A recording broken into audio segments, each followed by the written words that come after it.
Sal Yusufi zindanı Züleyxa, belə xoşdur. Razı qala ondan ötə əla, belə xoşdur.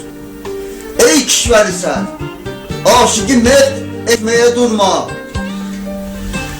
Et verdiğin fermanını icra, belə xoşdur. Bağla əlimi, payımı zəncirlə ərəstə, rəcm eyləsin nadan, həmi tərsa, belə xoşdur.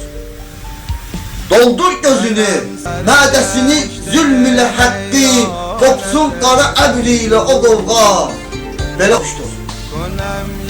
Öldür məni qoy, qəbrə verin bağını mənim üçün, qalsın sənə layiqsə bu dünya, belə xoşdur.